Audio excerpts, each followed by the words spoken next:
shilingi 100,000 kwa ajili ya kupata huduma ya gari, yani ambulance. Haya, mganga mkuu wa wilaya, nataka niulize, ambulance unatakiwa ulipie ama ni bure? Mheshimiwa Mkuu wa Mkoa, ambulance ni sumbu, hakulipii na mafuta tunajaza. Haya, sasa hapa wako watumishi wako wanaowaambia kwamba ambulance haina nini, mafuta, utoe 50,000 au 100,000, na wananchi wako hapa wanatikisa vichwa. Inaashiria kwamba ninayoyasema ni ya uongo au ya ukweli? Wananchi, nauliza, ninayoyasema ya uongo au ya ukweli? Ambulance, mwakilishi udiwani wa ambulance, mwananchi hatakiwi kulipia. Ikitokea kwa mfano ajali imetokea siku ya Jumamosi au mgonjwa anatakiwa asafirishwe kwenda Bugando, bahati mbaya ni siku ya wikendi, mgonjwa ama familia ya mgonjwa inaweza ikaambiwa kwamba hapa sasa tulipo, serikali leo ni Jumapili, hatuna labda mafuta, kuna dharura, huyo mshika mafunguo za mafuta hayupo, na mgonjwa ni lazima akimbizwe sasa. Akitoa ile 100,000 au 50,000, baadaye inatakiwa zifanyike taratibu, arejeshewe nini, fedha yake, kwa sababu kisheria ambulance ni bure. Sasa imekuwa ni utamaduni kwenye baadhi ya vituo vya afya, wanakwambia bana, wewe sasa toa 50,000 kwa sababu mafuta hakuna. Yaani kila siku hiyo gari ina mafuta, toa, halafu ili mgonjwa wako sasa, kwa kuwa watu wanaogopa mgonjwa kupoteza maisha, wanatoa fedha, na si jambo la kawaida akarudi tena kufanya nini, kudai. Kwa hiyo elimu kwa wananchi ni lazima itolewe.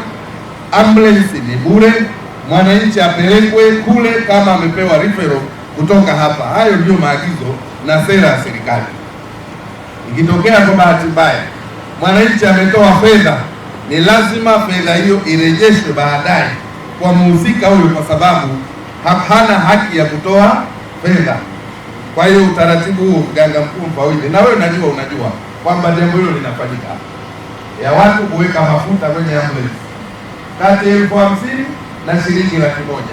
Kuanzia sasa fuatilia, na ukiliona hilo na endapo litaendelea, maana yake wewe umeshindwa kusimamia kituo cha afya cha Usagara. Tumeelewana baba? Haya, kuhamisha dawa zinazotakiwa kutolewa bure katika duka la dawa na kisha kuwauzia wagonjwa dawa hizo, hili nalo lipo hapa Usagara, na ni lazima tuwaambie, na mganga mkuu wa wilaya, diwani, fuatilieni. Tukijiridhisha, hatua za kufaa zichukuliwe dhidi ya watu wanaofanya hivyo, maana wanaichafua serikali.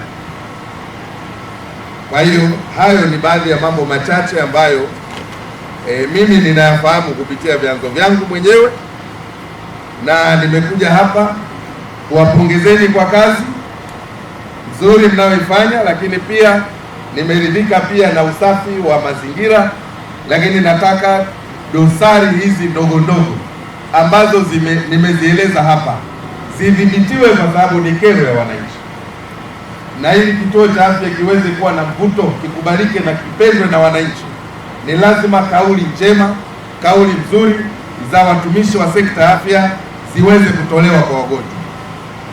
Ndio wanaanza nini process, just 5 minutes, mtu anaelekezwa, wale ambao si wagonjwa wako serious, kwa sababu watu wengi hawa ukiuliza bima ya afya hapa hawaelewi chochote. Kwa hiyo au baada ya matibabu anaweza pia akaelimishwa kuhusu bima ya afya. Ni lazima hata basi kumpa tu reading reference fulani, kikaratasi kinachoonyesha bima ya afya ni kitu gani. Wengi hapa wamesoma, si umesoma mama? Umesoma hadi darasa la ngapi? Sila 7, anajua kusoma. Kwa hiyo akitoka hapa anatoka na kikaratasi chake akasome mwongozo wa bima ya afya.